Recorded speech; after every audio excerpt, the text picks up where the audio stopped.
Um dia na história com Carlos Bastos. Mr. Gorbachev, tear down this wall. I have a dream. Aqui, posto de comando do movimento das Forças Armadas. É fazer a conta. Houston, we have a problem. Yes, we can. And now for something completely different. A 29 de dezembro de 1852, Emma Snodgrass foi presa em Boston por usar calças e foi mandada para a casa do seu pai em Nova York. Foi a primeira de muitas vezes.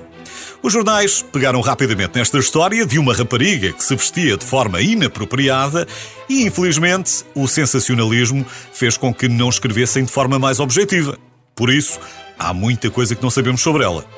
Sabemos que o pai era polícia, em Nova York, e que, em tribunal, justificou de forma muito pragmática porque é que usava calças. Disse ela: assim consigo um salário igual ao dos homens. Emma Snodgrass, ao vestir calças, acabou por se tornar um símbolo da luta das mulheres pela igualdade. Mas não sabemos se era essa a sua intenção. Ela podia, de facto, querer um salário igual ou podia simplesmente sentir-se mais confortável com calças do que com aqueles vestidos do século XIX.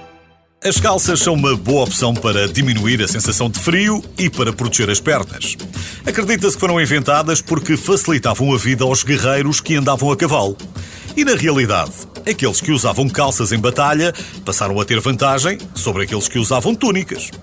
Talvez por estarem associadas a estes guerreiros, as calças passaram a ser uma coisa de homens.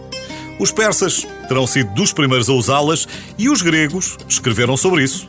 Para os antigos gregos, as calças eram ridículas. Pareciam sacos e não tinham estilo nenhum, comparadas com as túnicas e com as togas. Como sabemos, os gregos acertaram muito, mas também erraram algumas vezes.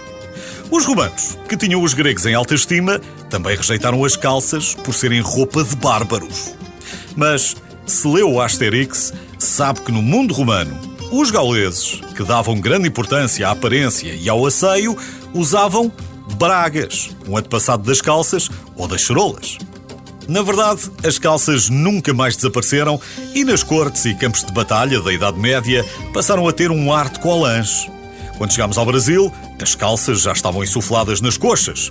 E ainda antes do final do século XVI, as calças usadas pelos marinheiros de Génova passaram a ser chamadas genoese, ou genes, ou jeans, se disser com o sotaque inglês.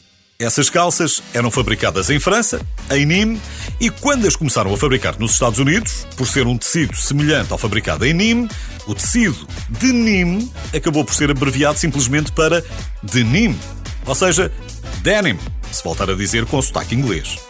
A partir daí, apesar das muitas e muitas modas, as calças passaram a fazer parte do nosso dia a dia.